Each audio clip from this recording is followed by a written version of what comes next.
August 7 ఆడి కృతిక రోజున శ్రీ సుబ్రహ్మణ్య స్వామివారి కళ్యాణోత్సవం ఘనంగా జరగనుంది. సకల దోష నివారణ కోసం ప్రత్యేక పూజలు నిర్వహించబడును. సంప్రదించండి.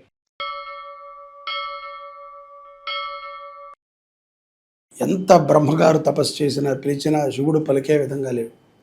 ఆ సమయమునందున శివతేజముతో ఉద్భవించినటువంటి సుబ్రహ్మణ్యేశ్వర స్వామి. అప్పుడు శివుడు మూడవ నేత్రాన్ని తెరవగా ఆ మూడవ నేత్రం నుంచి ఒక 6 కిరణాలు ఉద్భవించాయి. అగ్నివాయు సూర్యస్తత్వాని అనేటువంటి ఒక 6 కిరణాలు ఉద్భవించాయి. ఈ 6 కిరణాలని కూడా గంగా నదిలో వదిలిపెడతాయి. తీసుకువెళ్ళి గంగా నది దగ్గర ఆ కిరణాలు పడతాయి. అక్కడ పడటం చేత గంగా నది ఆ యొక్క ఉష్ణానికి తట్టుకోలేక అక్కడ ఉన్నటువంటి కృత్తికము అనేటువంటి ఒక శ్రవణము అంటాం కదా మనం, స్వామివారిని శ్రవణోద్భవాయ నమః అంటాం. శ్రవణము అనేటువంటి ఒక పాయని తీసి దాంట్లో ఈ యొక్క సూర్యకిరణాలను పెడతాం. అలా పెట్టినప్పుడు ఆ యొక్క సూర్యకిరణాల యొక్క కదలికని చూస్తూ ఉండడానికి కృత్తికలని దాని చుట్టూ పెడతారు. దాని చుట్టూ పెడతారు. పెట్టేటప్పటికి స్వామివారి అందులో ఉన్నటువంటి అగ్ని తేజము నిదానంగా పెరుగుతూ వస్తుంది.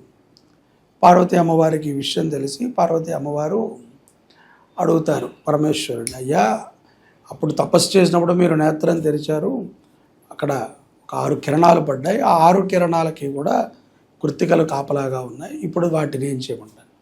వెంటనే పార్వతీ అమ్మవారు వెళ్ళి ఆ కిరణాలను తీసుకురమ్మని పంపిస్తారు. పార్వతీ అమ్మవారు ఆ యొక్క శ్రవణోద్భవం అనేటువంటి తీరం దగ్గరికి వెళ్ళి ఆ యొక్క కిరణాలని స్పృశించగా 6 ముఖాలతో కార్తికేయ స్వామి వారు ఉద్భవిస్తారు. అది శివతేజముతో ఉద్భవించినది. అందుకనే మనకి పురాణాలు కూడా చెప్తూ ఉంటాయి, గణపతి సుబ్రహ్మణ్య స్వామివారి యొక్క పుత్రులు. ఒకటేమో అమ్మవారు తయారు చేసుకున్నటువంటి గణపతి, శివుడే తన యొక్క శక్తితో ప్రసన్నం చేసినటువంటి కుమారుడు కుమారస్వామి.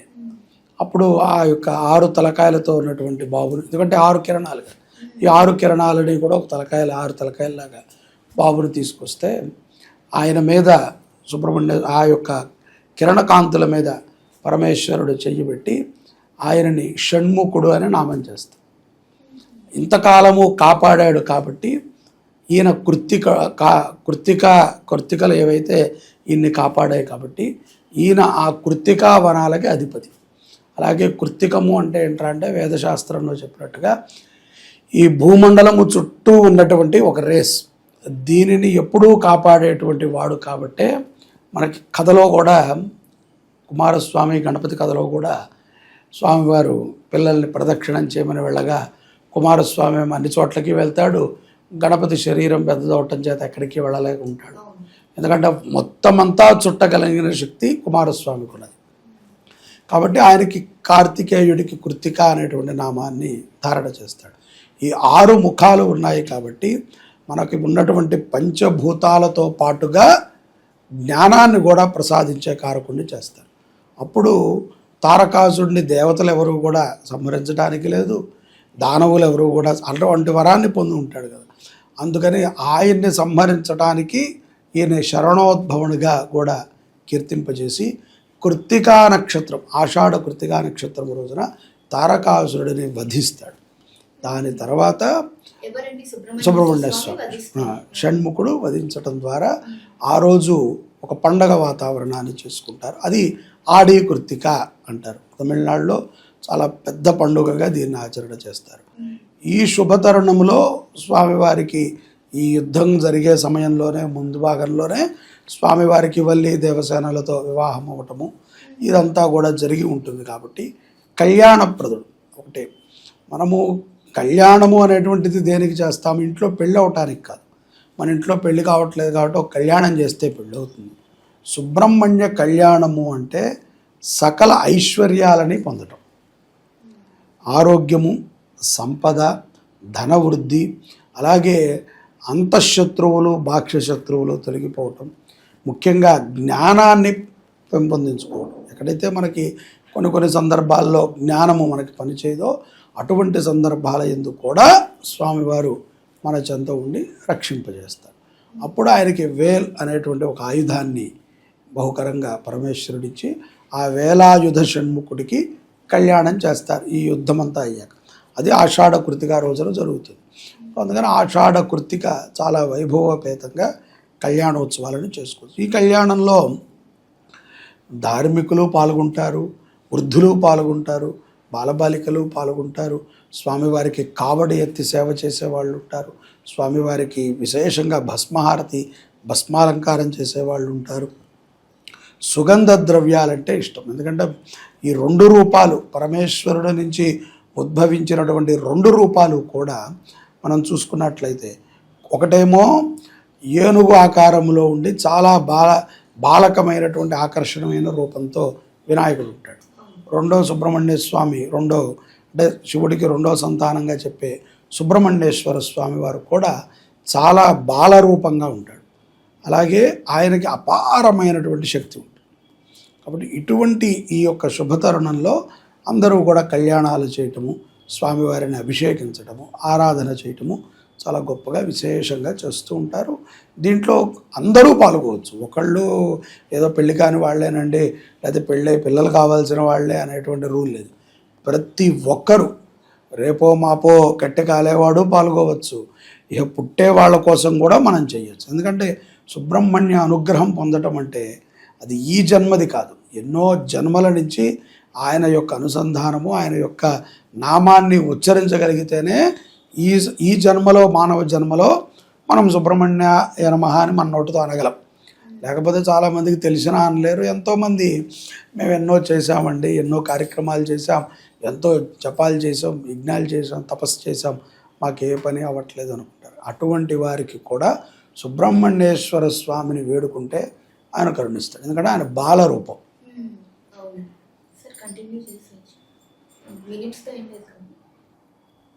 కంటిన్యూ. Okay, repeat.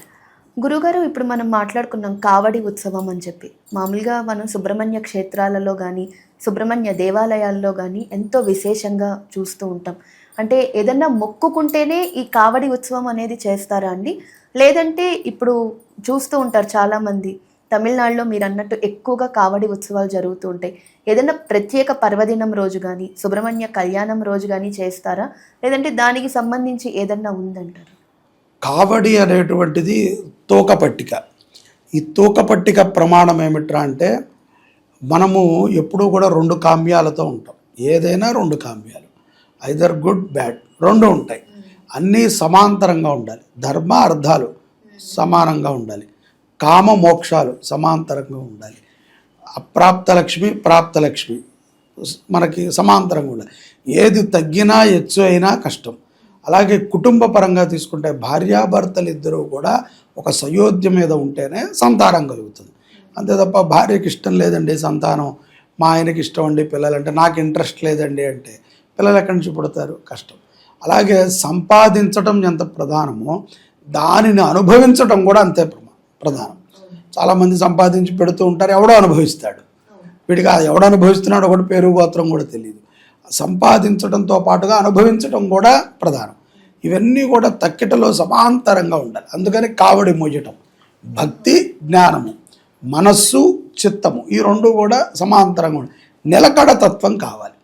కావడి మనం 2 పక్కల బిందెలు పెట్టుకుంటే నిలకడ తత్వం, ఒక పక్కే బరువు పెట్టామనుకోండి అది తేలిపోతూ ఉంటుంది, అది కావడి అవ్వదు, ఏదో పట్టుకునే ఉట్టు అవుతుంది. కావడి అంటే 2 పక్కల సమాంతరమైనటువంటి బరువు ఉంటేనే అప్పుడు ప్రమాణం కరెక్ట్గా నిలబడి, మనం ఇప్పుడు కనిపించట్లేదు కానీ గత ఒక 5-10 సంవత్సరాల కిందట కూడా ఓళ్ళల్లో ఒకటెవడైనా బిందె పెట్టుకుని చేయి కూడా పట్టుకోగల, భుజం మీద పట్టుకుని వెళ్తుంటే సమాంతరమైనటువంటి ప్రమాణం ఉంది కాబట్టి వెళ్ళిపోతూ ఉంటుంది, స్ట్రైట్ వెళ్ళిపోతుంది. ఇప్పుడు ఏదైనా కొంచెం బరువు ముందు ఉంది, వెనకాల బరువు లేదనుకోండి, ఎలా పట్టుకుంటాడు? అది జీవితంలో కూడా అది పరమాత్మ మీద పూర్తి విశ్వాసం ఉండాలి, నమ్మకం ఉండాలి. కాబట్టి కావడి సేవ అనేటువంటిది చాలా విశేషం. మరి హైదరాబాద్లో ఎక్కడైనా జరుగుతుందో లేదో నాకు తెలియదు. మా శుభంకరి పీఠంలో అయితే ప్రతి కృతికా నక్షత్రం రోజున మా దగ్గర మహాసర్పం మీద సుబ్రహ్మణ్య స్వామి ఉన్నారు, వారికి మేము చేస్తూ ఉంటాం. ఎంతోమందికి దగ్గర డాక్టర్లు మా వల్ల కాదు, సంతానం కాదు అన్నటువంటి వాళ్ళకి సంతానమైనటువంటి భక్తులు ఉన్నారు. ఏ పెళ్ళే కాదండి, ఈ అబ్బాయి చాలా మొత్తం హెయిర్ ఫాల్ అయిపోయింది, ఉద్యోగం పోయింది, డబ్బు పెద్దగా ఆస్తి లేదు అనుకున్న వాళ్ళకి వివాహం అవటం ప్రధానం కదా. ఎట్లా ఉన్నా వివాహం అవుతుంది, ఎట్లా ఉన్నా సంతానం కలుగుతుంది. కానీ అది సన్మార్గంలో అవ్వాలి. వివాహం అవటం ఏముంది, ఎవరో ఒకళ్ళు ఏదో ఒక మాయమాటలు చెప్పి పూర్వం చెప్పినట్టుగా 100 అబద్ధాలు చెప్పాను ఒక పెళ్లి చేయన్నట్టుగా చేసేది. కానీ ఆ వివాహం నిలబడాలి. ఆ వివాహము నిలబడటము అంటే భార్యాభర్తల మధ్యన సయోధ్య ఉండాలి, ధర్మబద్ధంగా జీవనం గడపాలి. దీనికి మా సుబ్రహ్మణ్యేశ్వర స్వామి ఎంతోమందిని అనుగ్రహించారు. మేము ప్రతి కృత్తికా నక్షత్రం రోజున కావడి సేవ చేస్తాం. అంటే కావడిలో ఏం పెడతారండి, ఏం పెడితే కావడి, మేము ఇదే పెట్టాలా అదే పెట్టాలా? మనము పంచామృతాలతో కావడి చేయొచ్చు. పాల కావడి, పెరుగు కావడి, తేనె కావడి, కొబ్బరి కావడి, వస్త్ర కావడి, పూల కావడి అని అనేక రకాలు ఉంటాయి. మన ఇష్టం, మనము ఏది స్వామికి సమర్పించాలనుకున్నామో దాన్ని సమాంతరంగా సమర్పణ చేయటం. భక్తి కావడి అనేది ఉండదు, తెలియదు కదా, దానికి కావడే అక్కర్లేదు. కాబట్టి ఏది మనం ఆయనకు అభిషేకానికి వాడదలిచామో వాటిని మనము ఆ కావడిలో పెట్టుకుని ప్రదక్షిణ చేసి మన కోరికతో ఆ కావడి స్వామివారి దగ్గర పెడితే ఆ కావడిలోంచి ఆ ద్రవ్యాన్ని తీసుకుని స్వామికి వాడతారు, ఉపయోగిస్తారు. తద్వారా మన సంకల్పాలు తీరుతాయి. అంటే మనం ఏ కోరిక అనుకున్నా ఇప్పుడు మీరు అన్నట్టు ఏ వస్తువు అయినా పెట్టుకుని కావడి అనేది మోయొచ్చు కదండి? తప్పకుండా మోయొచ్చు. అదే ఇప్పుడు వచ్చిన చాలా పెద్ద ప్రమాదం ఏమిట్రా అంటే భారతదేశానికి బాంబులతో కాదు కానీ ప్రత్యర్థుల కంటే కూడా దారుణమైనటువంటి మనస్తత్వాలతో వస్తున్నాయి. ఎందుకంటే ఒక్కొక్కళ్ళకి ఒక్కొక్క రకమైనటువంటి చంచల స్వభావం. ఇదే పెట్టుకుని చెయ్యాలా, అదే చెయ్యాలా, ఎక్కడ ఏది దేనికి ప్రమాణం చెప్పలా. పరమాత్మకి నువ్వు చేయటం కావాలి, అది శ్రద్ధగా చెయ్యాలి. దాంట్లో కావడి సేవ ఉన్నది, ఈ కావడిలో చేయి. అమ్మో లేదండి కొబ్బరికాయలు పట్టుకునే తిరిగి చేయమన్నారండి అంటే ఇంకా అది మూర్ఖత్వం. అవును అవును గురుగారు, ఇప్పుడు మీరు అన్నట్టు నమ్మకం కంటే మూఢనమ్మకాలు ఎక్కువైపోయేసరికి చేయాల్సిన దానికంటే చేయాల్సింది వదిలేస్తున్నారు, వేరేవన్నీ చేసి వాటి వల్ల సెంటిమెంటల్గా ఫీల్ అవుతున్నారు. అలాంటి సెంటిమెంటల్ కట్టుబెట్టాలి. అసలు అది ఎక్కడా లేదు. ఇప్పుడు మీరు అడిగారు కాబట్టి చెప్పడం కాదు, మా పీఠంకి వచ్చిన వాళ్ళకి మేము అదే చెప్తాం. సెంటిమెంటే అక్కడ అయ్యో కొడితే కొబ్బరికాయ కుళ్ళిపోయింది స్వామి అంటారు, ఫోన్లే మంచిదే అంటారు. దాన్ని నువ్వు ఎందుకు మనసుకు బాధగా తీసుకోవాలి? కాయ లోపల ఏముందో నీకు తెలియదు, నీ లోపల ఏముందో నాకు తెలియదు. అంతే. కొబ్బరికాయ 20 రూపాయల కాయలో ఏముందో ఎలా చెప్తావు? చెప్పలేవు.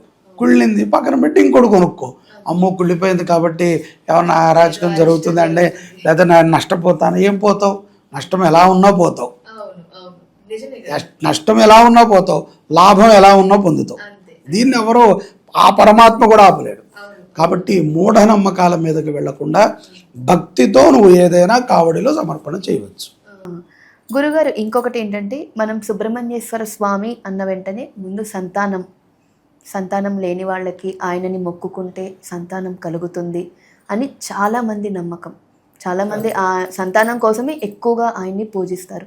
ఇప్పుడు రేపు జరగబోయే కళ్యాణంలో పాల్గొనవలసిన వాళ్ళు, ఇప్పుడు ప్రత్యక్షంగా పాల్గొనే వాళ్ళు ఉంటారు, పరోక్షంగా కొంతమంది దేశ విదేశాల్లో ఉంటూ ఉంటారు. అలాంటి వాళ్ళకి ఎలాంటి? అదేనమ్మా, సంతానం కోసమే సుబ్రహ్మణ్య స్వామిని అయితే మనం ట్యాగ్లైన్ తగిలించలేం.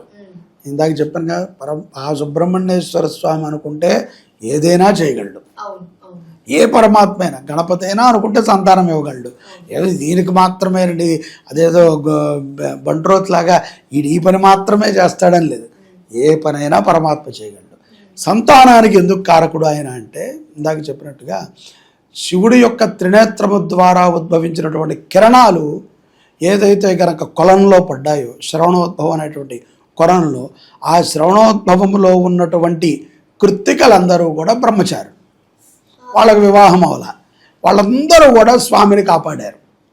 స్వామి తర్వాత షణ్ముఖుడై పైకి వచ్చాడు. ఎప్పుడైతే కనుక కిరణములు అంటే మన ఉద్దేశంలో మనము అది రజోకిరణములు, తేజోకిరణములు అనేటివి అనేక రకాలు ఉంటాయి. కొంతమంది దృష్టి ద్వారా వాళ్ళని ఆకర్షించే విధానం ఉంటుంది. అందుకనే స్వామివారికి నెమలి వాహనమైంది.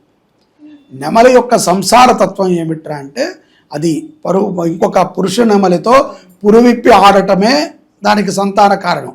అవి నేత్రాలు రెండూ చూసుకుని పురువిప్పి ఆడితే దానితో ఆ నృత్యాన్ని చూసినటువంటి ఏదైతే మొగ నెమలి ఉంటుందో, దీని యొక్క కర్టి నుంచి ఆ పురుల్లోకి వెళ్ళేటువంటి రజోగుణం, ఆ రజోగుణం ద్వారా అది సంతతిని కలిగిస్తుంది నెమలి. సో నెమలి అన్ని జీవితాల్లో అన్ని జంతువుల్లాగా సంసారం చేయదు, అదొక రకమైనటువంటి ఆకర్షణతో నాట్యముతో సంతతిని వృద్ధి చేస్తుంది. సో దానికి అధిపతి సుబ్రహ్మణ్య స్వామి.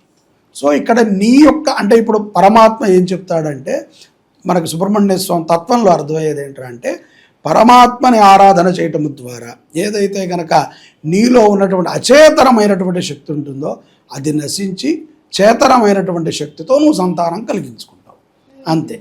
ఇప్పుడు డాక్టర్లు అసలు వీడికి వీరకణాలే లేవండి, వీళ్ళు అసలు పిల్లలే పుట్టరు అంటే అటువంటి వారికి కూడా ఎలా పుట్టగలుగుతున్నారు స్వామి అంటే ఆ యొక్క శరీరం మీద అంటే సుబ్రహ్మణ్యేశ్వర స్వామి వారి మీద పడినటువంటి పంచామృతాలు కానీ ఆయన నుంచి వచ్చినటువంటి మంగళ ద్రవ్యాలు కానీ మనం స్వీకరించడం ద్వారా మనలో ఉన్నటువంటి చెడు నశించి సత్వగుణం పెరిగి సంతానం కలుగుతుంది.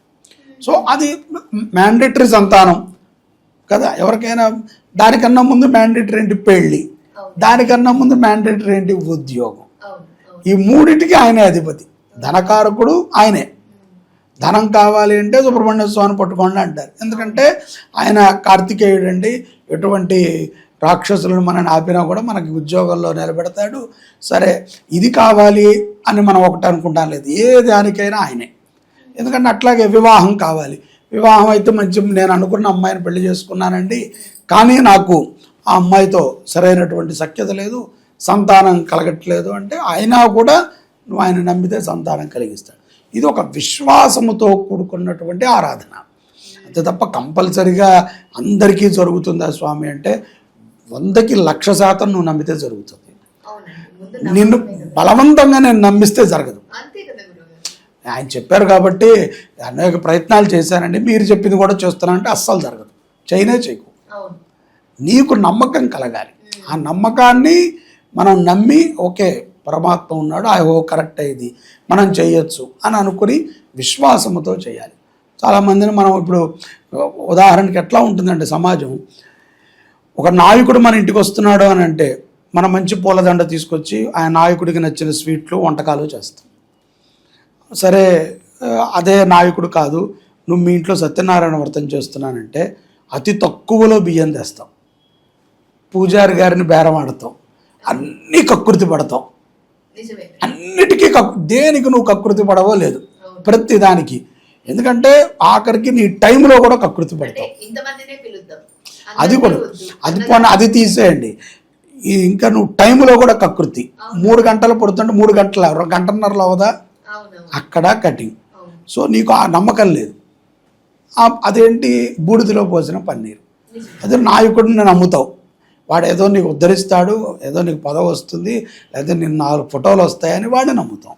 సో మనం అలాంటి వాళ్ళని నమ్ముతున్నాం తప్ప ఎక్కడైతే కనుక చేతనమైనటువంటి శక్తి ఉంటుందో దాన్ని నమ్మి మనం చేస్తే కంపల్సరిగా సుబ్రహ్మణ్య స్వామి అనే కాదు ఏ దేవుడైనా కానీ ఆషాఢ మాసం కృత్తికా నక్షత్రం రోజులు సుబ్రహ్మణ్య స్వామిని ఆరాధిస్తే ఇక నీకు తిరిగే లేదు, నీవు అనుకున్న పని అవుతుంది. అది ఏదైనా అనుకో, అది నీ ఇష్టం, అది మంచి పని అయి ఉండాలి. ఏదైనా అనుకోమన్నాను కదా అని ప్రధానమంత్రిని అవుతానండి అనకూడదు. మన స్థాయికి తగ్గ పని మనం అనుకోవాలి, యోగం ఉన్నటువంటి పని అనుకోవాలి తప్పకుండా. చాలా మంది గురుగారు ఇప్పుడు రాహుగ్రహ దోషాలు అవి ఉన్నాయి, సర్పదోషం ఏదో ఉంది, అందువల్ల ఇప్పుడు ఆల్రెడీ మీరు సంతానం గురించి చెప్పారు, కానీ ఎక్కువగా మనం మాట్లాడుకున్నట్టు మూఢనమ్మకాలు అంటారు, ముందు కొలవడం మానేసి ఫస్ట్ నమ్మకం ఇది అన్నట్టుగానే వెళ్తూ ఉంటారు జనాలు. ఈ రాహుగ్రహ దోషాలు ఉండడం వల్ల, సర్పదోషాలు ఏమైనా ఉండడం వల్ల కూడా సంతాన సమస్యలు వస్తాయా అండి? అది టోటల్ వేరే సబ్జెక్ట్. ఆ సబ్జెక్ట్కి సుబ్రహ్మణ్య స్వామికి సంబంధమే లేదు. గ్రహాలు వేరు, దేవుడు వేరు.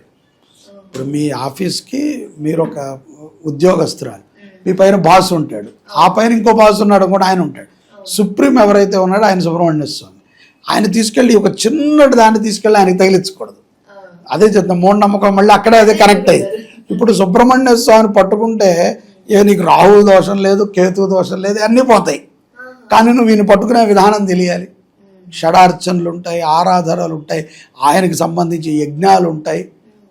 అవన్నీ చేసుకుంటే నీకు అవుతుంది. అవన్నీ నువ్వు చేసుకోని స్థితిలో, అంతవరకు నువ్వు వెళ్ళలేనటువంటి స్థితిలో సర్పదోష ప్రభావితాన్ని నువ్వు తగ్గించుకునే దోషంలో రాహుకేతువులని ఆరాధన చేయొచ్చు, సర్ప ప్రతిష్టత చేయొచ్చు. సర్పస్వరూపమే సుబ్రహ్మణ్య స్వామి. ప్రకృతిలో సర్పం, కోడి, అలాగే నెమలి, వీటన్నిటి స్వరూపాలు ఆయన. వాహనం ఆయనది ఎట్లా ఉంటుందంటే ఒక నెమలి ఒక సర్పాన్ని పట్టుకున్నట్టు ఉంటుంది. సర్పము విషపూరితమైనటువంటి జంతువు, నెమలి చాలా సాత్వికమైనటువంటి జంతువు. నెమలి శరీరంలో ఎక్కడా విషం ఉండదు. అందుకనే పికాకును చాలామంది తింటూ ఉంటారు కదా, ఆ ఆహారంగా తీసుకుంటున్నారు అంటే దాంట్లో విషం లేదని అర్థం. ఎందుకంటే దాంట్లో ఏ కోసాన విషం ఉండదు. సర్పము అణువణువు విషం ఉన్నటువంటిదే. తల నుంచి తోక దాకా విషముతో కూడుకున్నటువంటి ఒక ప్రాణిని పూర్తి సాత్వికమైనటువంటి ఒక జంతువు పట్టుకోవటం, అదే జ్ఞానం. ఏదైతే అజ్ఞానులు ఉన్నారో దాన్ని జ్ఞానవంతుడు పట్టుకోవటం. అక్కడ చూపిస్తున్నాడు పరమాత్మ. మనం దాన్ని నమ్మం. కంట్రోల్లో ఉంది సుబ్రహ్మణ్య స్వామి, అందుకని నేను రాహుకేతువులకి చెయ్యను అనకూడదు. రాహుకేతువులకి సర్పారాధన, జన్మ జాతక మృత్యా మనకు సర్పదోషం ఉంటే తప్పనిసరిగా సర్ప ప్రతిష్ఠ చేయడం మంచిది. అది ఆ జన్మాంతం, ఆ జన్మాంతం ఉంటుంది. అలాగే నువ్వు వద్దు అనుకుంటే నీ తర్వాత నీ కుటుంబానికి అది వెళ్తుంది. నీ బ్యాలెన్సులు, నీ యొక్క ఫిక్స్డ్ డిపాజిట్లు ఎలా వెళ్తాయో నీ యొక్క సర్పదోషం కూడా అలాగే వెళుతుంది. కానీ సుబ్రహ్మణ్యేశ్వర స్వామి అనుగ్రహం దిలీప్ గారు పొందితే దిలీప్ గారికే ఉంటుంది తప్ప నా కూతురుకో నా కొడుకో రాదు. అంతే. అదే ఈ సర్పదోషము దిలీప్ గారికి ఉండింది, దిలీప్ గారు దాన్ని ఏం చేయలేదు, దిలీప్ గారి కూతురికి కొడుక్కి అది వెళ్తుంది. అందుకని ఆ జన్మాంతము అన్నాడు. ఈ జన్మంతా ఉంటుంది. ఈ జన్మలో నువ్వు దాన్ని నువ్వు క్లియర్ చేసుకోవాలి, కడుక్కోవాలా. డెఫినెట్లీ అంటూ వ్యాధిలాగా నీ ఇంట్లో నీ గోత్రీకుడికి నీ వంశానికి అంటుకుంటుంది. ఇప్పుడు రేపు కళ్యాణం జరుగుతుంది కదా గురుగారు మన పీఠంలో. సంతానం ఆల్రెడీ సంతానం ఉన్నారు, పిల్లలు ఉన్నారు. ఆ పిల్లలు ఎప్పుడు ఏదో ఒక అనారోగ్య సమస్య, ఒక్కొక్కసారి బాగుంటారు, ఒక్కొక్కసారి సడన్గా వాళ్ళు సిక్ అయిపోతూ ఉంటారు. అలాంటి దానికి రేపు మన కళ్యాణం వీక్షించడం వల్ల, ప్రసాదం తీసుకోవడం వల్ల ఏమైనా చాలా శుభాలు కలుగుతాయి. ఈ కళ్యాణంలో అతి ముఖ్యంగా కృత్తికా నక్షత్రము రోజు జరిగేటువంటి కళ్యాణము ద్వారా మనకి ఉన్నటువంటి దేహ కాయిక పీడితలన్నీ కూడా పోతాయి, చర్మ వ్యాధులు పోతాయి. చాలామంది ఆ రోజున జరిగేటువంటి అక్షంతులు తీసుకుని వాళ్ళు ఇంట్లో జల్లుకోవటం, ఇంట్లో పెట్టుకోవడం చేస్తూ ఉంటారు.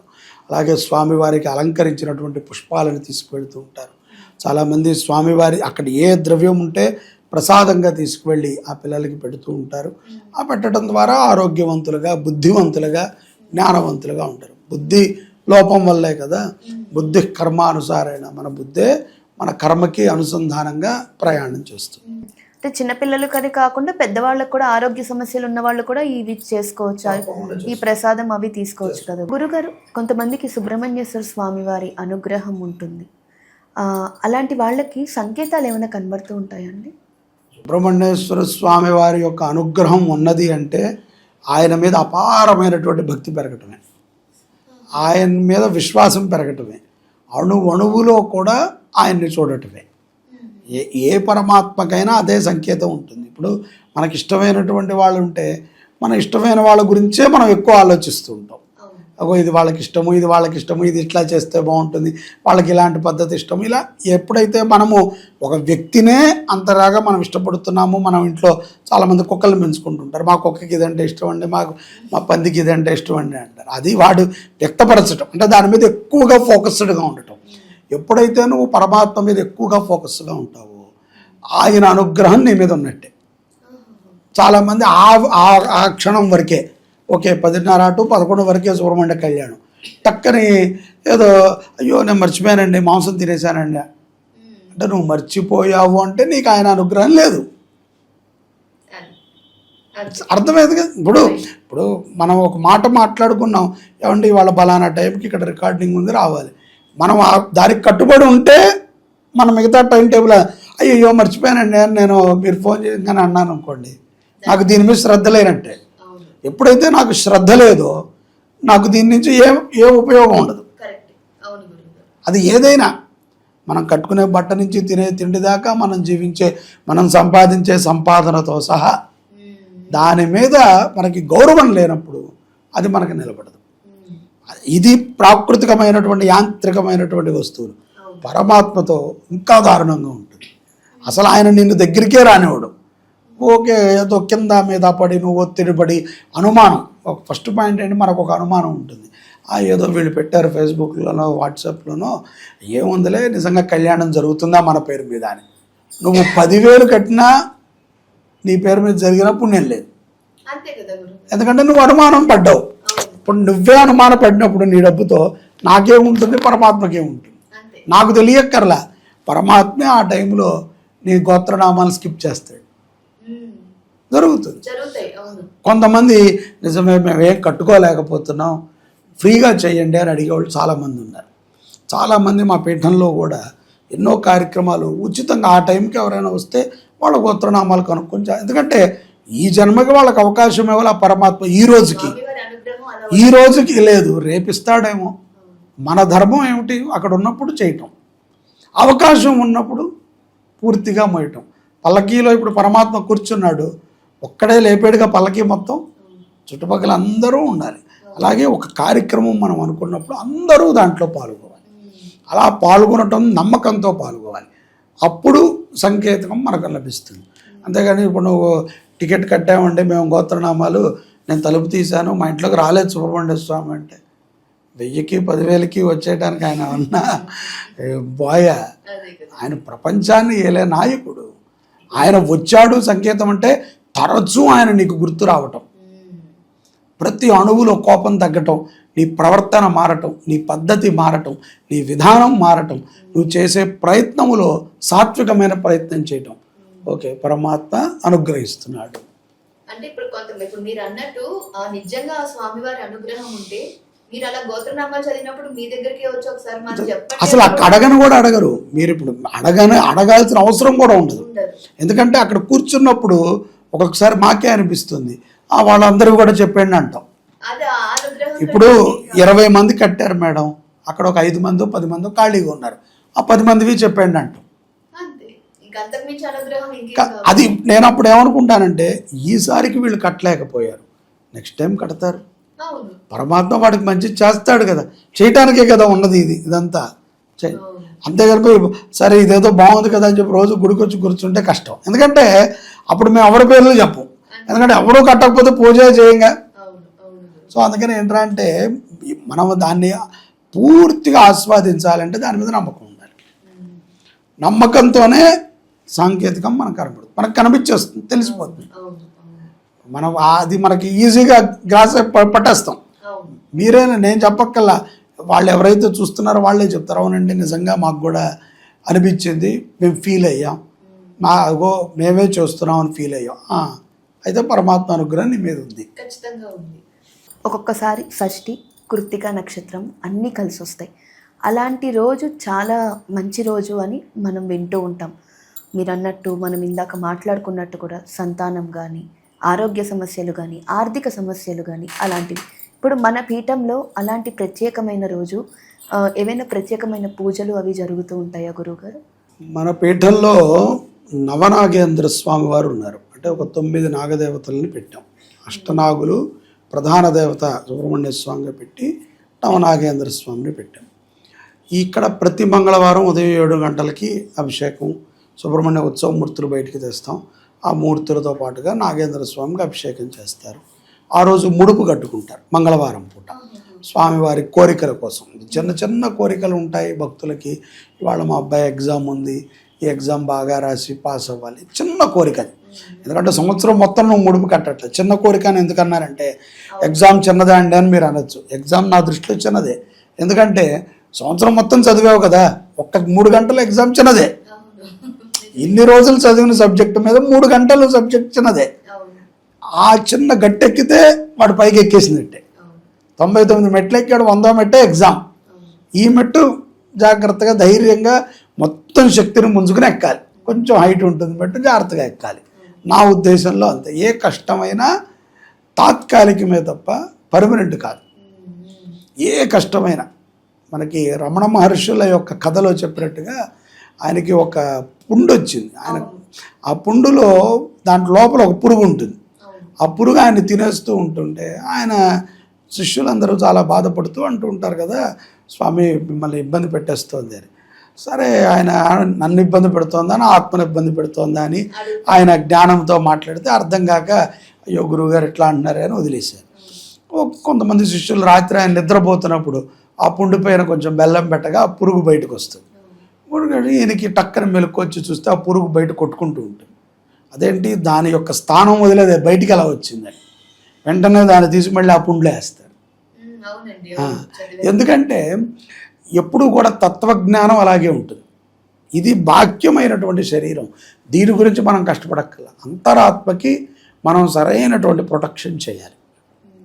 ఎప్పుడైతే ఆ ప్రొటెక్షన్ మనం చేయగలుగుతామో అప్పుడు ఆటోమేటిక్గా మనం అనుకున్న దాన్ని మనం రీచ్ అవుతాం.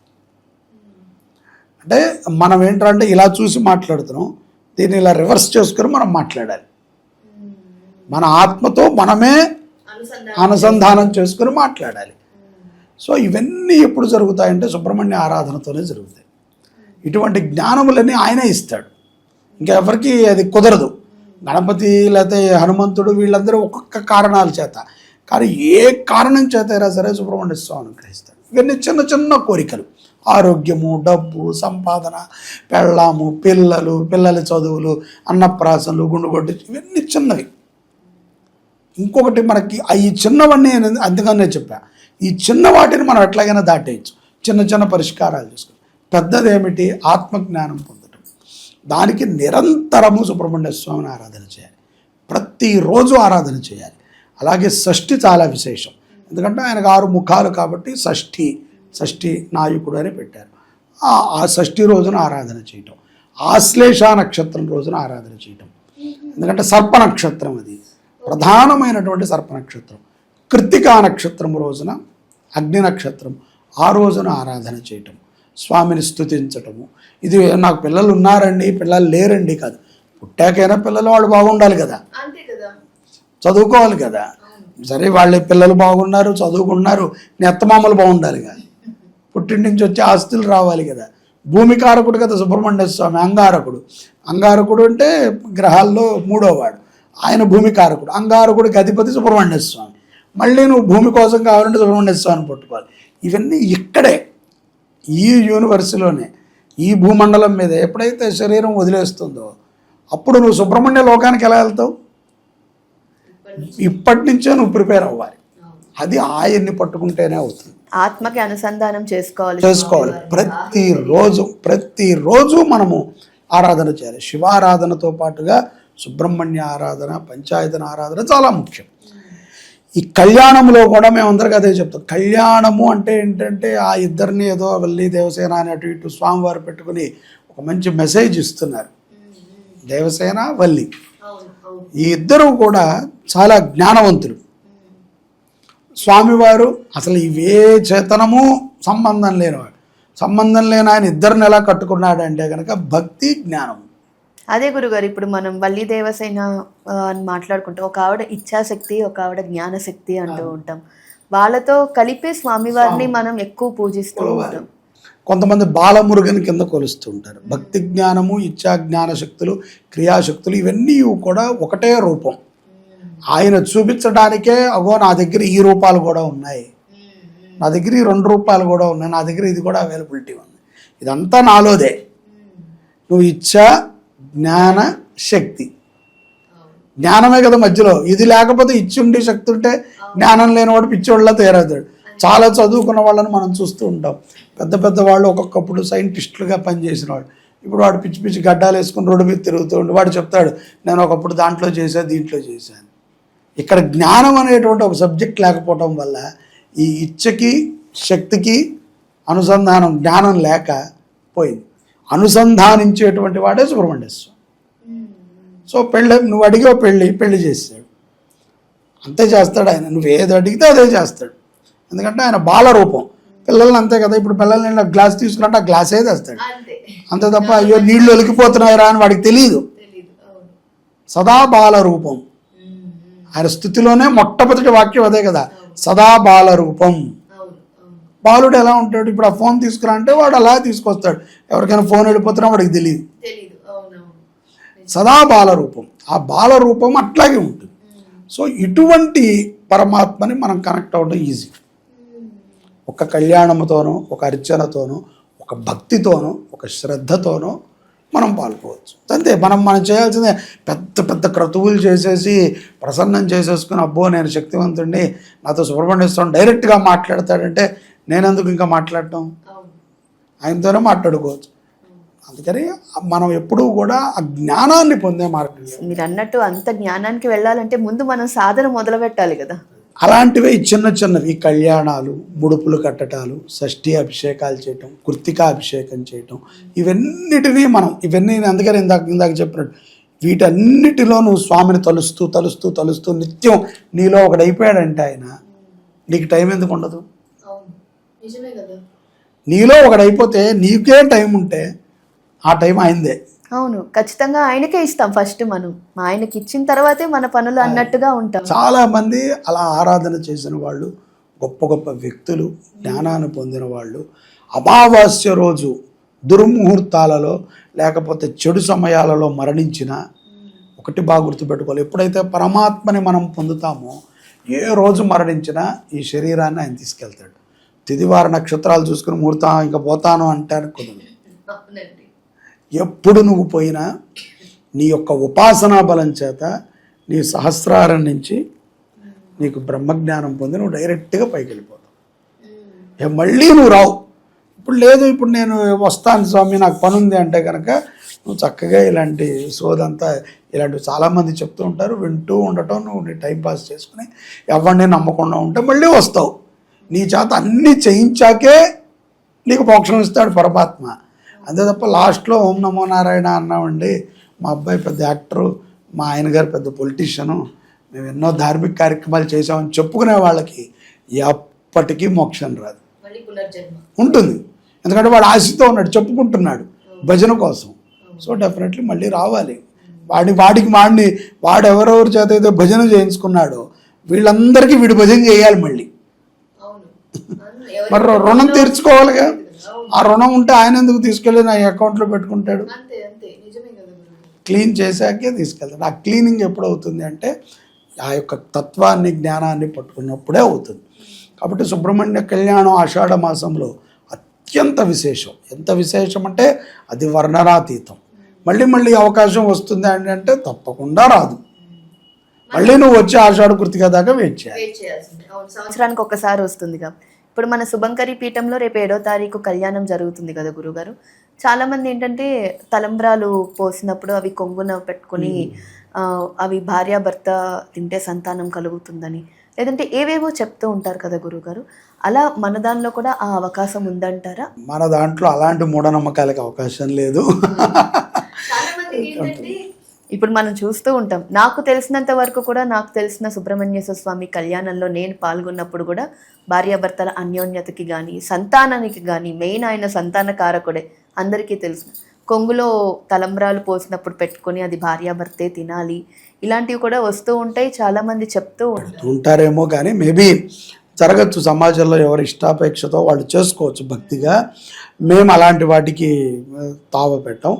మేము మంచిగా ఆశీర్వదిస్తాం, కూర్చోండి చేసుకోండి అంటాం, అక్షంతులు ఇస్తాం, ఏదో పండో పుష్పమో ఇస్తాం, తినండమ్మా మీ కోరిక తీరుతుంది అంటాం, అంతే తప్ప ఈ బియ్యమే మీరిద్దరే వండుకొని మెతుకు మీరు తినండి అని ఇలాంటి చాదస్తమైనటువంటి వ్యవహారాలు మా దగ్గర నడవవు.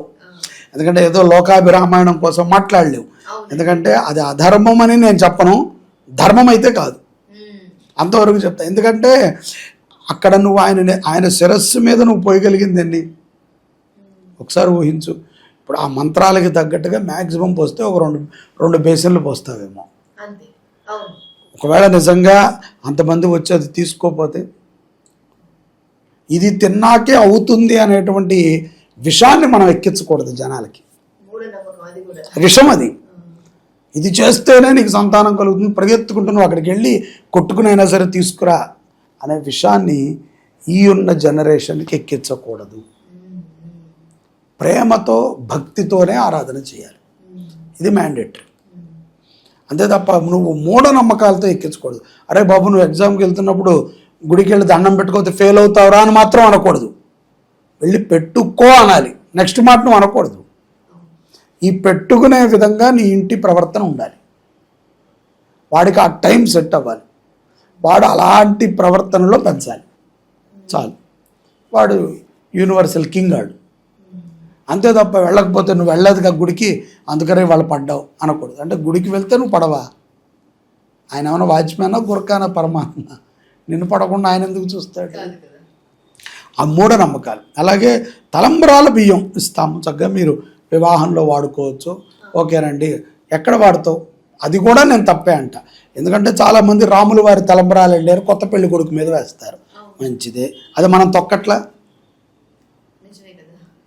అంటే ఇక్కడ నెత్తి మీద పడితే రాములు లోపలికి వెళ్ళిపోయి తలంబ్రం కింద పడిపోతుందా? నీ కొంగులో కట్టుకొచ్చినప్పుడు రాములు కొంగులో ఉంటాడా ఏంటి? ఏం చెప్తున్నారు మనం? తప్పు. ఓకే, కొంతవరకు ఎగ్జంప్షన్ ఓకే, శిరస్సు మీద వేసుకోండి. చాలామంది ఇట్లా అంటారు, తలంబ్రాలు అన్నప్పుడు వెనక్కి అనాలండి, అవి ఉంటే వెంటనే తుడవాలి, తొక్కకూడదు. ఎవరికి తెలుసు, ఆ కళ్యాణం చెప్పులు వేసుకొచ్చి తొక్కుతారు పెళ్ళి కదా. సరే, మీరు అన్నట్టుగానే తలంబ్రాల బియ్యంతో పరవాణం చేయమని అన్నారు, మంచిది, చేస్తారు. ఆ బియ్యంతో చేస్తే వాడు తినడానికి నీళ్లు వాడతాడా? ఆ నీళ్లు గంగ నుంచి తెచ్చారా? అగ్నిదేవుడిని శంకరాచార్యుల వారు పంపించారా? ఆ గిన్నె ఏమన్నా వెండి గిన్నె, బంగారు గిన్నె? నువ్వు ఏది వండుకుని తిన్న గిన్నె వండుతావు. దీంట్లో ఆ గుడి బియ్యం తీసుకొచ్చి వేసావు, కడగకుండా పోనీ అట్లాగే వండుకుని తింటావా? 30 సార్లు కడుగుతావు, కర్పూరం వాసన వస్తుందని. ఇంకా ఆ బియ్యం లోపలికి దూరిపోతాడు పరమాత్మ. ఇది మూఢనమ్మకమే కాదా? నువ్వు అక్కడే ఆగిపోయావు. నేను అనేది అది, నువ్వు నేత్రాలతో చూడలేకపోయావు పరమాత్మని, ఇంకేదో రకంగా చూడాలనుకుంటున్నావు. సో మేము అలాంటి వాటికి ఇప్పుడే కాదు, 25 ఏళ్ళ తర్వాత కూడా మేము ఆ మార్గంలోకి వెళ్ళాం. ఎందుకంటే మాదంతా గురు పరంపర, సనాతన ధర్మం ఏదైతే చెప్పిందో అంతే. అంతకన్నా మించి ఏదైనా చిన్న చితగా చేస్తామేమో తప్ప భారీగా అర్జెంటుగా కొబ్బరికాయ కొట్టకపోతే మీ ఇల్లు కూలిపోతుందండి. అది లేకపోతే ఇంకొకటి ఆల్టర్నేటివ్. చాలా చక్కగా వివరించారు గురుగారు. అంటే ఇది ప్రత్యేకంగా ఏంటంటే చాలా మందికి మూఢనమ్మకాలు. అంటే ఇప్పుడు ఈ పరవన్నం వండుకున్నాకే రేపొద్దున దేవుడి దయ వల్ల అది రావాల్సిన టైంకి సంతానం అనేది వస్తుంది, ఇది చేసుకోవడం వల్లే వచ్చిందని ఒక్కళ్ళకే కాకుండా అది 10 మందికి ప్రచారం అయ్యి వీళ్ళకి రాలేదు మాకు వచ్చింది ఎలాగా, ఇలాంటివి కూడా జరుగుతూ ఉన్నాయి ఇప్పుడు ఉన్న. సంతానం అనేది కర్మకారకంగా వచ్చింది. సత్యనారాయణ స్వామి వ్రతంలో ఇంద్రజిత్తు మహారాజు ప్రసాదం ఇస్తే ఆయనకి ఎవరికి, ఆయన పేరు షావుకారు తీసుకువెళ్ళి తన భార్యకి ఇస్తే తన భార్య కంటికి అద్దుకుని ఈ ప్రసాదం శక్తి వల్ల నాకు సంతానం కలగాలని. సత్యనారాయణ వ్రతం చూడలేదు, ప్రసాదంలో ఏం ద్రవ్యాలు వేశారో తెలియదు ఆవిడికి. ఆ ప్రసాదం తిన్న తర్వాత 9 మాసాలకు గర్భం వచ్చింది అన్నారు. మరి నువ్వు రోజు వెళ్ళి సత్యనారాయణ స్వామి ప్రసాదం తిను. అక్కడ కూడా సంతానం గురించి చెప్పాడుగా. సుబ్రహ్మణ్య స్వామి అనేది ఆయన కూడా చెప్పాడుగా. నేను అనేది ఏంటంటే అది ఒక్కటే కారణం పెట్టుకోకండి, ఫస్ట్ ఆయన అనుగ్రహం పొందండి, అసలు ఆయన ఎవరో తెలుసుకోండి, చాలు. ఆయన మీద భక్తి కల్పించండి, ఆయన వైపు తిరగండి కొంచెం, అంతే తప్ప ఇప్పుడు అర్జెంటుగా 9 నెలలు సుబ్రహ్మణ్య స్వామిని పట్టుకుంటా, తర్వాత పిల్లవాడు పుట్టంగానే హనుమంతుడిని పట్టుకుంటా. సీజన్ వైజ్ దేవుడికి ఇప్పుడు టైం ఇచ్చేస్తున్నారు కదా గురుగారు. అదే చేయకండి అండి, అదే మీరందరూ అక్కడే ఉండిపోతున్నారు. అందుకనే సమస్యలు. ఇప్పుడు మాకెందుకు రావు సమస్యలు? ఇప్పుడు మీలాంటి జీవులమే కదా, మాకే సమస్య ఎందుకు రాదు అంటే అన్ని దేవుళ్ళు ఒకటే. అన్ని దేవుళ్ళు ఒకటే అన్నప్పుడు ఎందుకంటే అన్ని పెట్టారని మీరు అడగచ్చు. అన్ని స్వరూపాలలో మనం చూడొచ్చు, కానీ ఎక్కడ నువ్వు కోరుకున్న అవుతుంది. కానీ ఇక్కడ ఈయన మాత్రం ఇదే చేస్తాడండి అని అంటాను లేదు. ఐఏఎస్ ఏ పనైనా చేయగలడు కదా, ఐఏఎస్ వాడి అధికారి పనులన్నీ వాడు చేయగలడు. కింద ఉన్న వాచ్మెన్ వాడు అవసరమైతే వాడు చూసి చూసి చూసి అందరు చేసే పనులు వాడికి తెలుస్తాయి. అవును, నేర్చుకోగలడు, ఈజీగా నేర్చుకోగలడు. అవును, మనం అట్లాగే అందరు దేవతలకి ఉన్న శక్తి ఒకటే. కాకపోతే కలియుగంలో మనలాంటి మూర్ఖులు ఉంటారనే పరమాత్మ ఇన్ని రూపాలను పెట్టాడు. ఏదో ఒక దాంట్లో అయినా కనెక్ట్ అయ్యి డైరెక్ట్గా నన్ను కనెక్ట్ చేసుకుంటారని అది మాత్రం మానేసాం. కొత్త కొత్త దేవతలను తీసుకొస్తున్నాం, కొత్త కొత్త నోములు, కొత్త కొత్త పూజలు వస్తున్నాయి. సుబ్రహ్మణ్యేశ్వర స్వామి విశేషమైనటువంటి అనుగ్రహం. కృత్తికా నక్షత్రం అంటే అది అగ్ని నక్షత్రము, అందులో ఆషాఢ కృత్తిక చాలా గొప్ప విశేషం. అక్కడ మనం చక్కగా మన గోత్రనామాలతో పూజ చేసుకుంటాం, మంచిది. అది మన కోరిక ఏది ఉందో స్వామికి తెలుసు కాబట్టి ఆయన తీరుస్తాడు. మల్టిపుల్ కోరికలు అయితే తీర్చడు, ఎందుకంటే ఏది ముందు అవుతుందో చెప్పలేం. మనకి ఏదో ఒక కోరికతో చేయాలి. తప్పకుండా ఆషాఢ కృత్తిక కళ్యాణంలో పాల్గొనడం ద్వారా అద్భుతమైనటువంటి ఫలితాలని 100కి 1000% పొందుతారు, పూర్తి విశ్వాసంతో పాల్గొంటారు. ఇప్పుడు మంగళవారం మనకి అంగారకుడు సుబ్రహ్మణ్యేశ్వర స్వామిని కూడా ఎక్కువ మంగళవారమే కొలుస్తాం కదా గురుగారు. ఎర్రటి పువ్వులతో చేయాలి, ఎర్రటి అక్షింతలతో చేయాలి స్వామివారికి.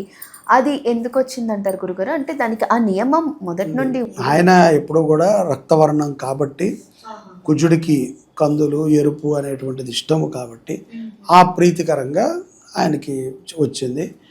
ఎర్ర పుష్పాలు అనేటువంటివి శుభప్రదం కూడా, మంగళకరమైనటువంటి పుష్పాలు, వాటితో ఆరాధన చేస్తాం. ఇప్పుడు మన కళ్యాణం జరుగుతుంది కదా గురుగారు, రేపు ఆగస్టు 7వ తారీఖు కృత్తికా నక్షత్రము, సుబ్రహ్మణ్య కళ్యాణము. ఇక్కడ మన హైదరాబాద్లో ఉన్న వాళ్ళు, మన వీక్షిస్తున్న ప్రేక్షకులు కానీ చూస్తున్న వాళ్ళు మన అడ్రస్ చూసి డైరెక్ట్గా రాగలుగుతారు. దూర ప్రదేశాల్లో ఉన్న వాళ్ళకి పాల్గొనాలి అని అనుకుంటే ఎటువంటి మనకి ఫోన్ చేసి వాళ్ళు గోత్రనామాలను ఎన్రోల్ చేసుకుంటే వాళ్ళ గోత్రనామాలతో కళ్యాణం జరుగుతుంది. దాని తర్వాత మన టీం ఎవరైతే ఉన్నారో వాళ్ళకి ప్రసాదం పంపించడం జరుగుతుంది. కళ్యాణ అక్షంతులు, కంకణము పంపిస్తారు, ధారణ చేయటం, స్వామివారి అనుగ్రహం ఉంటుంది. ఇక్కడికి వచ్చే వాళ్ళకి కూడా ఇంకా 2 ప్రసాదాలు ఎక్స్ట్రా ఇస్తారు, ఒక పువ్వు పండు, వాళ్ళకే అంతే పంపిస్తారు. చక్కగా అందరూ పాల్గొవాలి. ఎక్కడ ధర్మంగా జరుగుతుందో అక్కడ సహకరించాలి. ఎక్కడ ఆర్భాటం జరుగుతుందో అక్కడ కాదు. చాలామంది ఆర్భాటం దగ్గరికి వెళ్ళిపోయి అక్కడే అందరూ పళనిలోనే కడతాం కళ్యాణం అంటే, అసలు అక్కడ ఏం జరుగుతుంది? నీ ఇంటి పక్కన ఉన్న సుబ్రహ్మణ్య స్వామి పళని, ఆయనకి చెయ్యి. ఆయన దేవుడు కాదా? నిజమే. ఇప్పుడు కొంతమంది అంటుండే ఇంట్లో ఉన్న దేవుణ్ణి పూజించడం మానేసి పరిగెడుతూ ఉంటాము అని అంటూ ఉంటారు. అందుకనే అంటారు కదా, నగాయత్రియా ఫలం మంత్రం నమాతు పరదైవతం. ఇంట్లో తల్లిదండ్రులను పూజించరు, ధర్మం మీద విచక్షణ ఉండదు, ఎంతసేపు మూఢనమ్మకాలు, భయాలు, ఏదో అనవసరమైన వాటికి భయాలు. తప్పు చేయలేదంటారు, భయపడతారు. కానీ నేను ఏ తప్పు చేయలేదండి అంటారు, వణికిపోతూ ఉంటారు. అంత అబద్ధాలు, నిజాయితీ జీవితం కాదు. ఇటువంటి స్థితిలో నిన్ను నువ్వు తెలుసుకో, ఎవరికో వద్దురా, నిన్ను నువ్వు తెలుసుకో. టక్కనే ఒక్కసారి రివర్స్ అయితే జీవితం, నువ్వంటే నీకు కాన్ఫిడెన్స్ ఉండాలి. లేదు, ఇప్పుడు ఇవాళ ఉన్న సమాజంలో ఎవరికి అది లేదు. తప్పని ఏదైనా ఒక 4 లక్షలు అవసరమై 10 లక్షలు అవసరమైతే ఇంకా అయిపోయింది ఆడి జీవితం, మటాష్. అప్పు ఇవ్వకపోతే శత్రువు, అప్పు తీసుకున్నామా తీర్చలేం, అప్పు ఇచ్చిన వాడు శత్రువు. మనం ఇప్పుడు నేను మీ దగ్గర అప్పు తీసుకున్నాను అనుకోండి, రేపటి నుంచి మీరు నా శత్రువు, మీరు అడుగుతారు కదా. అలా ఉంది సమాజం. ఇక వీటన్నిటికీ కారణం ఏమిటంటే జ్ఞానం సరిగ్గా లేకపోవటం, అభక్తి. ఏదో ఇప్పుడు ఎవరో 10 మంది చెప్పేశారని చెప్పి పరిగెత్తుకుంటూ గుళ్ళకి వెళ్ళటం, రేపు 10 మంది అర్జెంటుగా కోడి తినమన్నారని కోడిని తినేయటం, ఇంకోటి పందిని తినమన్నాడని పందిని తినేయటం. అసలు ఏం చేస్తున్నావు, ఎలా చేస్తున్నావు, ఎందుకు చేస్తున్నావు, మినిమంలో మినిమం జ్ఞానం కూడా ఉండదు. ఆ జ్ఞానకారకుడే సుబ్రహ్మణ్య స్వామి. కాబట్టి అందరూ పాల్గొవాలి. అందరూ పాల్గొని చక్కగా స్వామివారి అనుగ్రహం మనకు కూడా వస్తే, మీరు అన్నట్టు ఏంటంటే ముందు స్వామి ఉన్నారు అని నమ్మితే సగం కష్టాలు తీరిపోయినట్టే కదండి. అంతేగా గురుగారు, కొంతమందికి గర్భం దాల్చిన కొంతమంది పోతూ ఉంటాయి. పాపం వాళ్ళు చాలా ప్రయత్నిస్తారు, పోతూ ఉంటాయి. ఇప్పుడు రేపు మన జరిగే కళ్యాణంలో ఇలాంటి వాటికి మొక్కుకుని ఏమైనా పరిష్కారాలు కూడా ఉంటూ ఉంటాయా? తప్పకుండా ఉంటాయి. గర్భరక్ష స్తోత్రాలు అనేటువంటివి కొన్ని ఉంటాయి. వాటి ద్వారా కూడా కళ్యాణంలో మంత్రాలతో చేస్తారు. గర్భము నిలబడటానికి అలాగే కొంతమందికి 6వ నెలలో పోవటము, 8వ నెలలో పోవటము, 3వ నెలలో పోవటము, తరచూ అబార్షన్లు అవ్వటము జరుగుతుంటాయి. అటువంటి వారు తప్పనిసరిగా కళ్యాణంలో పాల్గొవాలి. ఎందుకంటే ఈ కళ్యాణంలో అటువంటి వాళ్ళు పాల్గొనడం ద్వారా వాళ్ళ గర్భం నిలవటము, సంతానం కలగటం కూడా జరుగుతుంది. అంటే ఒక అభద్రతా భావన ఏర్పడిపోయి ఉంటుంది. ఇప్పటికే 4-5 సార్లు ఇలా అయ్యింది, లేదా 2-3 సార్లు అయ్యింది, తరచూ ఇదే డాక్టర్లకి అవదన్నారు. చిన్న ప్రయత్నం చేస్తే ఏముంది, ఒక చిన్నసారి నమ్మకంతో, ఈ ప్రయత్నం నమ్మకంతో చేస్తే కంపల్సరీ నిలబడుతుంది. దీనికి ఏమైనా శ్లోకం ఉంటుందా అండి? అంటే ఇప్పుడు గుడికి వచ్చే పరిస్థితులు ఉంటాయి, రాని పరిస్థితులు ఉంటాయి. వాళ్ళకి ఏవో పరిస్థితుల వల్ల మనం నిత్యము సుబ్రహ్మణ్యేశ్వర స్వామి చదువుకోవాలి, మననం చేసుకోవాలి. ఆ స్వామి శ్లోకం ఏమైనా అలా ఉంటుంటారు? మేము దానికి సంబంధించి భుజంగ స్తోత్రాన్ని ఎక్కువ మందికి చెప్తూ ఉంటాం. భుజంగ స్తోత్రం చదువుకోవచ్చు, లేకపోతే సుబ్రహ్మణ్య అష్టకం ఉంటుంది, లేకపోతే అష్టోత్తరము చదవటము. స్వామిని మొబైల్లో ఇవాళ అన్ని స్క్రీన్ లాగా ఆయన స్క్రీన్ సేవర్ పెట్టుకుంటాం. అంటే ఇప్పుడు కరావలంబం వేరు, భుజంగ స్తోత్రం అది కరావలంబం లాంటిది భుజంగ స్తోత్రం. సుబ్రహ్మణ్య భుజంగ స్తోత్రం అని ఒకటి ఉంటుంది, కరావలంబ స్తోత్రం కూడా ఉంటుంది. ఏదైనా చదువుకోవచ్చా, కాకపోతే కొంచెం ఇది భుజంగ స్తోత్రం కొంచెం కఠినంగా ఉంటుంది. ఎక్కువ కరావలంబ స్తోత్రమే బాగా ఈజీగా చదువుతూ ఉంటారు. ఆడవాళ్ళు మగవాళ్ళు ఎవరైనా చదువుకోవచ్చు. చిన్నపిల్లలు చెప్తే చాలా మంచిది. ఇలాంటివే చెప్పాలి, మూఢనమ్మకాలు కాకుండా. గురుగారు, ఒక్కొక్కసారి సుబ్రహ్మణ్యేశ్వర స్వామి కలలో కనిపిస్తూ ఉన్నారు అని చెప్పి అంటారు. అది దేనికి సంకేతంగా మనం పరిగణలోకి తీసుకోవాలంటారు? అది ఒక్కొక్క రకంగా చెప్పాలంటే కనుక సుబ్రహ్మణ్య స్వామి అనుగ్రహమే అని చెప్పుకోవచ్చు.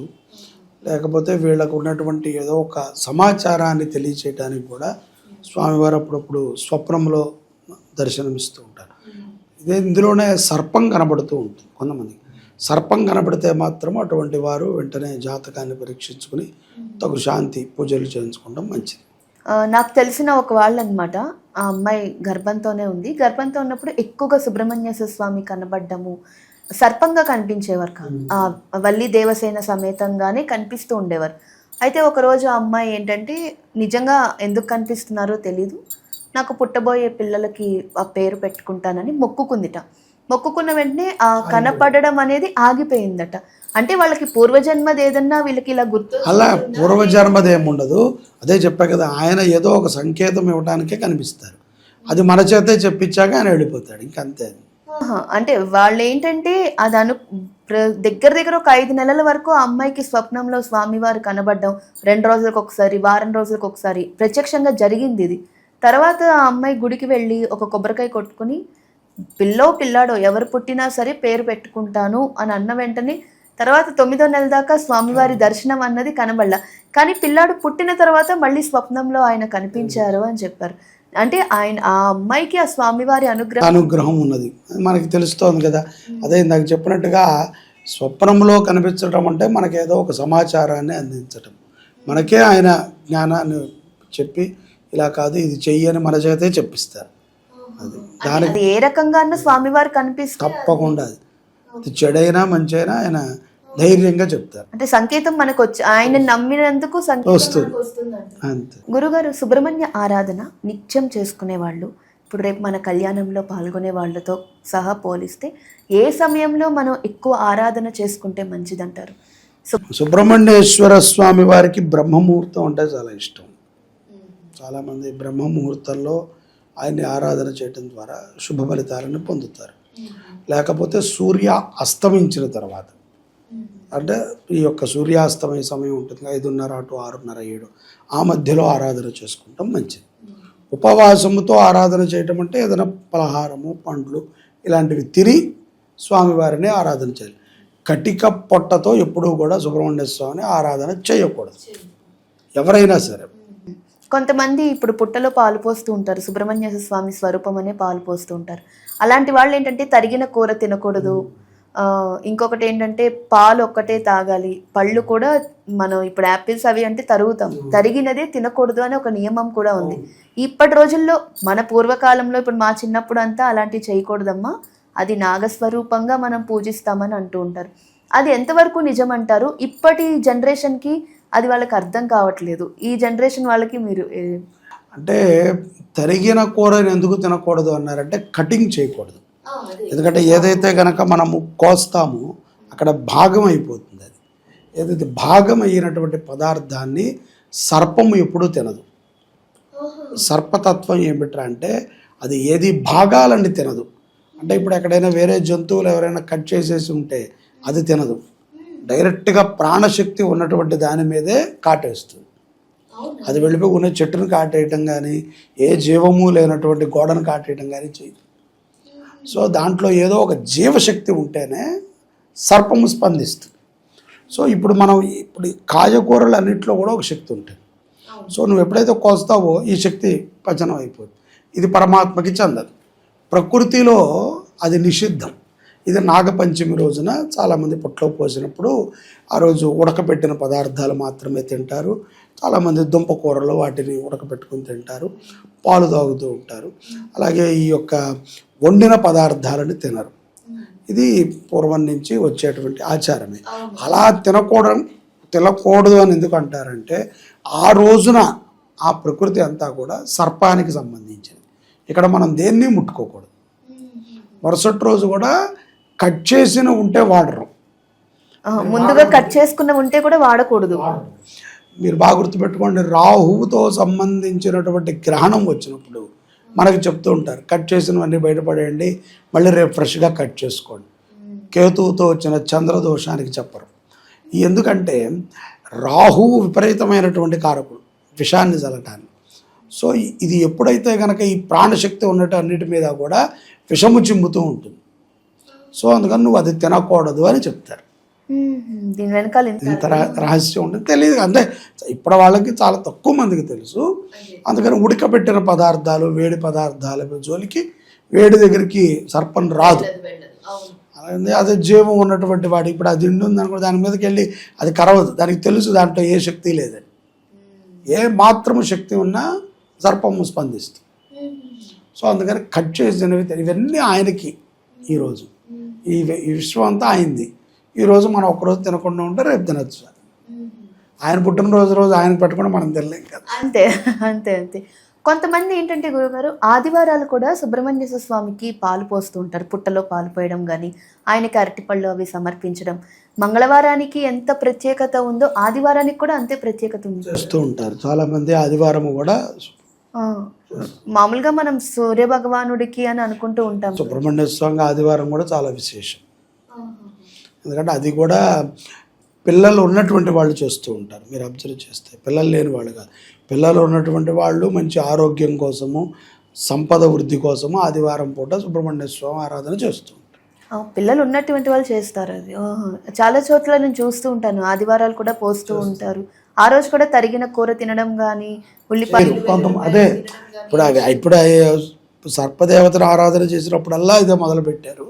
కానీ నాగపంచమికి అది ఆ రూలు. పంచమి కథలో కూడా ఉంది, ఈరోజు తరిగిన పదార్థాలని తినకూడదు అని.